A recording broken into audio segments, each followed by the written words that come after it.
Welcome back, everybody. Today we're going to talk about tips for picky eaters, and I wanted to show Tiny Tim here because he's probably been one of my all-time pickiest eaters. This guy, let's see here. Let me actually get him up here. He's old. I mean, he's probably going on. He's over half a year old.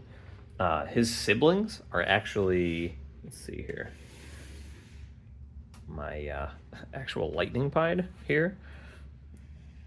So my lightning pied I produced last year is his sibling.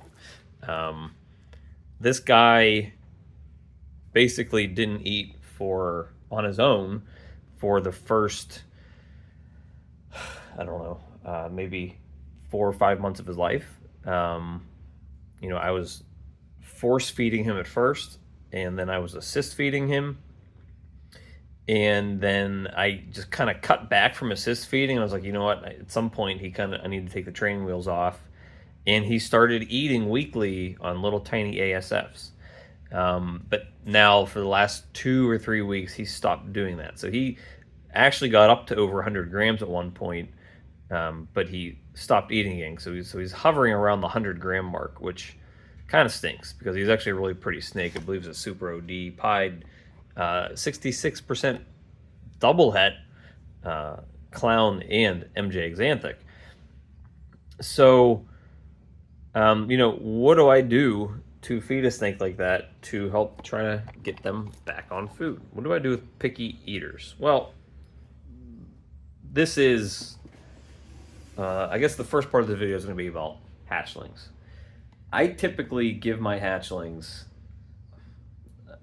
maybe 4 or 6 weeks of trying to feed them before I start assist feeding them or force feeding them. I usually don't force feed until they're, like, you can see that they're noticeably being affected by not having food. But I do start assist feeding within a month and a half. Out of, I don't know, 120, 130 snakes, maybe 150 the most that I produced last year. I think I ran into the issue with maybe 5 snakes that I needed to assist feed, and he's the only one who is still not eating on his own. Most of the other ones, and I'll go through them, some of the ones that I actually still have that I didn't actually end up selling have been eating fine ever since then. So, hatchlings specifically, if it's a picky eater, you just need to give it all different types of food, different sizes of food. Usually the smaller the better with picky eaters. You don't want them getting a bigger meal and having it bite them and then cause more stress to the snake. But what I had to do with some snakes is, for some reason, even though they were hatchlings and even though they didn't eat on their own, is I had to move them up into a different tub size. So my black Xanthic female here, she was being assist fed every single day or every single week, would not eat on her own. And now, as you can see, she's putting on a lot of weight. I think she's constipated. She hasn't pooped in quite a while. As you can see, her vent there is kind of bulbous. So I'm probably going to try to soak her in a hot bath, maybe try to, alleviate the the problem there. But she started, I moved her up into the 1065 from the mini 130, and ever since then, she's been eating like a champ, putting on a ton of weight. And sometimes it's as simple as moving the snake up into a different size tub. Now, I've also had to move snakes from a tub that was too big into a tub that was smaller. Sometimes they do not appreciate moving up into a bigger size tub, and this girl was one of them. Now, I didn't have to move her up. I chose to because I was moving up everybody else in her clutch. They were all eating at the same rate. And so I moved them out of the 1065s into the 5540, and she basically stopped eating for 2 or 3 months, which kind of sucks because she was basically on the same growth projection as this girl. This girl's basically a breeding size already, and this girl maybe is 700 grams. She's basically double the size at this point, and I think there is maybe a 2-month age difference between the two girls. Now, while she thrived moving up, she didn't thrive at all. She did start eating again eventually on her own. And she was kind of just too big for the 1065. I couldn't really put her back down to a smaller size. So I kind of just gave her time to adjust to the new tub. Let's see. Now, the other snakes that are similar to them, some of them have, she thrived moving up into this size. And these 4 girls are all from the same clutch. She's done okay, not thrived, but she's usually eating almost every week. And let's see, got another one here. We got this one here. She is doing pretty well. And the last one here, let's see. There we go. She, again, started off kind of slow moving up to this tub size, but she acclimated by herself, and now she's eating again all on her own. So, the first step is to try to feed different prey items. The reason I keep ASFs, and the reason I keep a few mice, and the reason I keep little rattos there, at least for the time being, is because some snakes just prefer the different types of rodents, especially ball pythons. They are basically the only picky eater out of all the different species of snakes I have. I have 3 blood pythons. I have a boa constrictor. I have a Dumeral's boa. I have a rainbow boa. I have a rat snake. I have a milk snake, and I have a king snake. So that's 7, I don't think I'm missing any.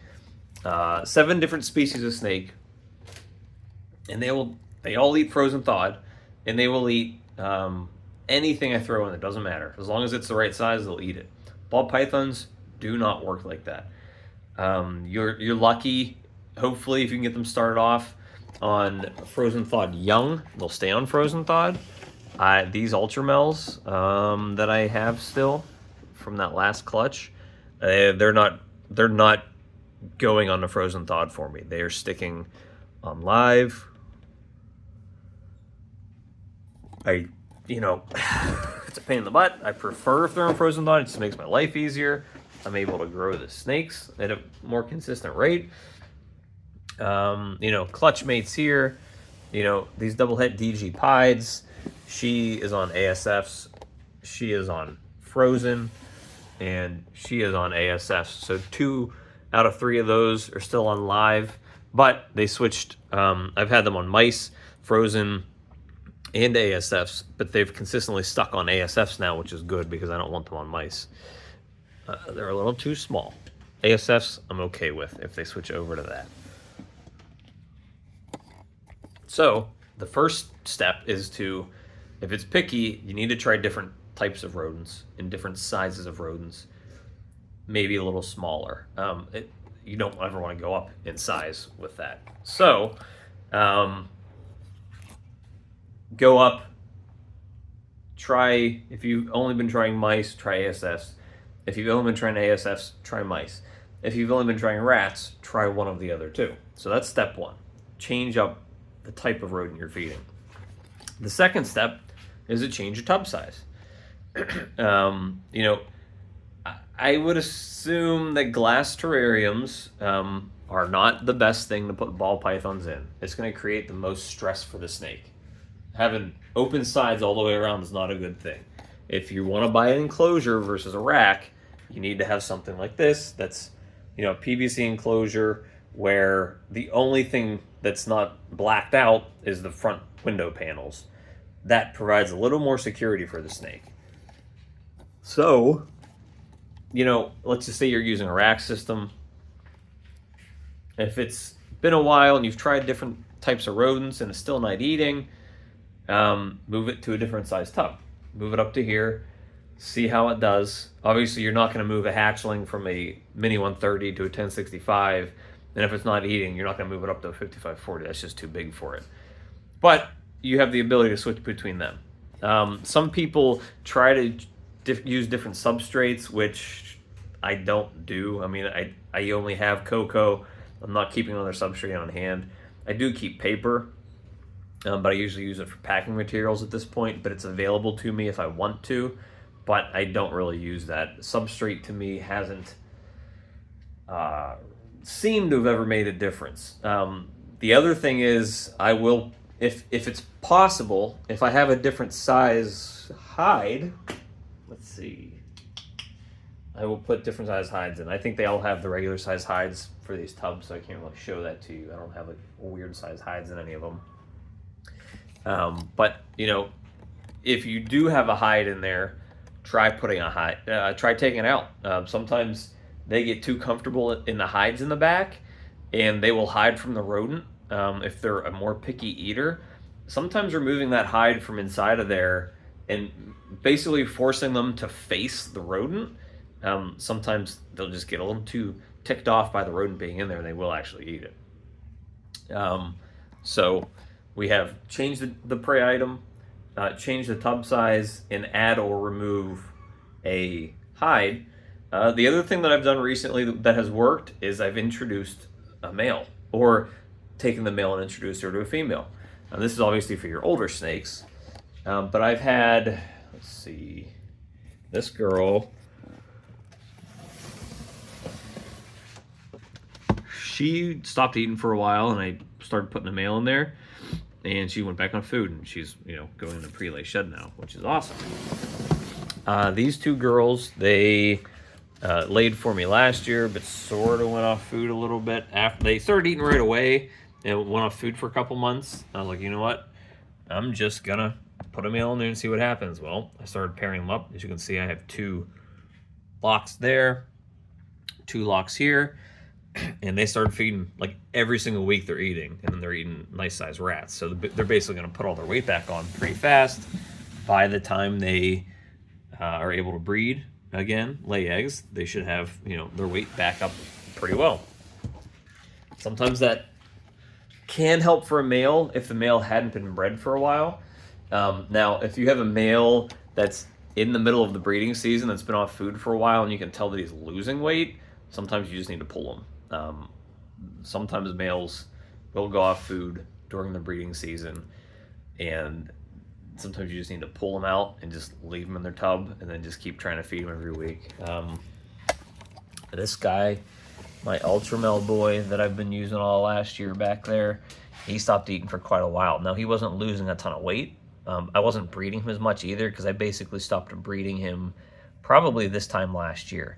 But he sat in his tub and just would not eat. All of a sudden, I started pairing him again to this female here, hoping to make some ultrapides, and he started eating every single week. Now, he's not locking up to her, but he's eating again, which I'm okay with, because him keeping weight, he's actually one of my bigger males, probably my best male, breeding male at this point. So, you know, there's, you know, having to pull snakes from the breeding rotation will help get the males back on food. Introducing a male to a female or vice versa, it just will kind of stimulate, you know, that more aggressive nature in the snakes. And those are most, humidity. Sometimes I will, you know, if I'm keeping them at a basic humidity level, I don't know if this works at all. I don't really have any evidence of it working, but I will add some extra humidity to the aquarium. Like when I'm filling up the, when I fill up the water, you know, I have like a hose that I put in, that I take through the reptile room. I'll fill up the water, and then I'll just, you know, spray down the tub a little more to add a little more humidity in there. Maybe, you know, stimulate a rainy season sort of feel. Seeing if that helps. Oh man. So those are the basic things I do if I have snakes that aren't eating. You could try all of those things and it still doesn't fix the problem. Sometimes these guys just are a pain in the butt. And so then The last option that I always go to is DaVinci Boa. I can't tell you if it works or not, and I feel like that's what most people say. It's sort of just like, I can't tell you if it works, but you might as well try it. I mean, it's not the cheapest stuff in the world. It goes a long way, especially if you only have a handful of snakes. You know, when I get to the point where I need to use it, if you can get the snake to keep it down and not spit it back up, you know, like the last time I dosed everybody, I think 30 to 40% of the snakes started eating the next time I fed them. The other ones never did. I redosed the second snakes a couple weeks later. The ones that kept it down, they still didn't start eating again. So I don't know if it works. But when you have snakes that are important to your breeding projects, it doesn't hurt to try unless you injure the snake. So that's not easy because you have to take a pipette. You kind of got to put it down their throat, make sure you're missing the epiglottis and actually getting it into the throat. Sometimes you basically need two people to do it. It's not easy. So it's I don't know. I'm on the fence about it. I'm not going out and buying it and using it every single day. Sometimes what I end up doing with these snakes when they're being too picky is I don't even touch them. Like I don't. The only time I'll go into their obviously they're not pooping because they're not eating. So the only time I go in their tubs is to change their water, and I usually stop even trying to feed them. Like breaking the cycle of throwing a rodent in there every week, stressing them out. I just stop that. I let them sit there. I don't touch them. I just change the water. I don't even introduce food or try to feed them. Sometimes that works too.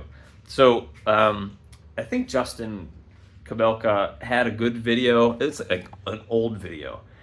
So try to even look that up. But it's about basically with ball pythons, it's like getting these like really bad habits.